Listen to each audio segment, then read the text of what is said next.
Jeff Slauson here from 19 News Now at the 19 News Digital Desk as we continue to cover here at 19 News the recovery efforts in Maui, Hawaii from the wildfires that have killed almost 100 people, if not more than 100 people at this point, with the death toll continue to rise. We've been checking in with Ohio Task Force 1, who responds to natural disasters, to offer their help, and they have been called upon, so they've been activated. 3 handlers, 3 dogs will be arriving in Hawaii tomorrow. Essentially what they'll be doing is helping to try and identify and find people who have died in the wildfires because the area is so massive. We spoke with Ohio Task Force 1 just minutes ago and broke down exactly what they'll be doing when they arrive in Hawaii. Let's just start off here with the announcement today. We've been reaching out to Task Force 1 over the last week or so. Today it was announced you're going to be sending some folks over to Hawaii. Kind of explain that and break that down. They've requested 3 teams. They are canine teams, so 1 handler, 1 canine. So we'll have 3 pairs. They're what we refer to as HRD teams. So we are in what we would call a recovery mode. So we are these are human remains detection canines that specialize in that capability. How does it work? How are your crews called to help with a situation like this?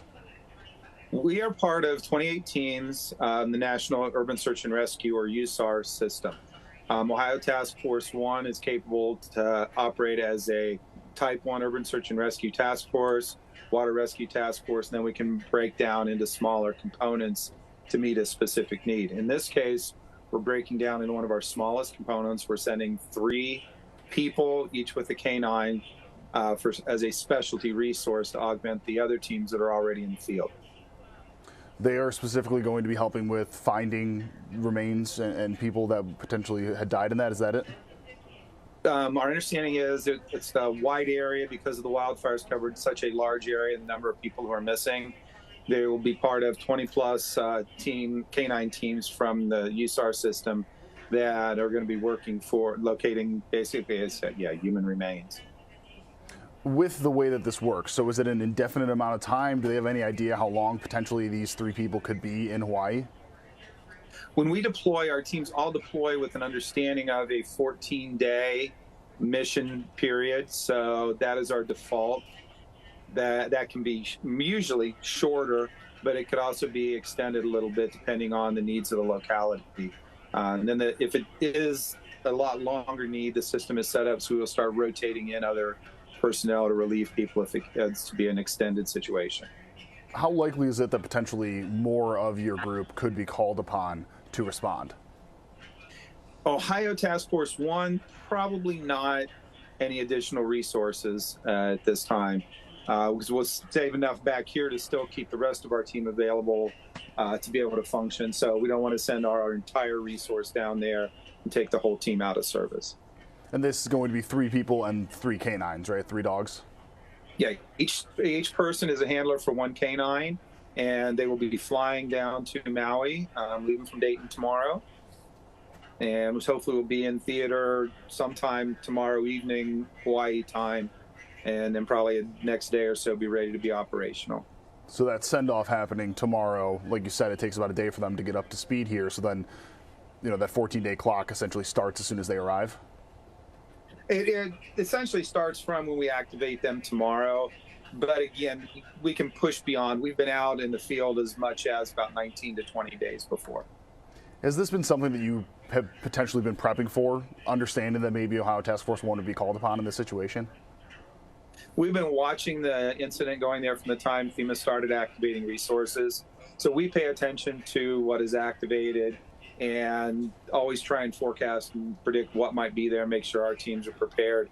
We actually were reaching out to our team several days ago, checking everyone's availability, and people making sure they had everything ready to be able to go. Jim, the last question that I have for you here, obviously this is a horrible disaster, but this is just one of many disasters that you have all been able to respond to. Does the experience of previous disasters play into, at least for the ones that are responding? I know it's 3 people, but does that kind of play into them potentially being prepared or understanding more about what they're walking into? Exactly. Experience is what teaches our people how to prepare for the next one. Some of the canines we have going and their handlers have been on previous missions with Ohio Task Force 1 and have functioned in these areas before. So they've got that experience to call upon. We have one that's going to be a newer one, and so it'll be a new experience for them, but they've got the experienced members with them, and so we're always training our new members as well. You answered all my questions here. Is there anything we didn't touch on that we should have? I don't think so. Our teams, just FYI on background for them, all our teams are certified in their tasks. They go through a training program to make sure they are, as a team, the dog and the handler together, are certified to make sure that they are capable for the mission that we are sending them on.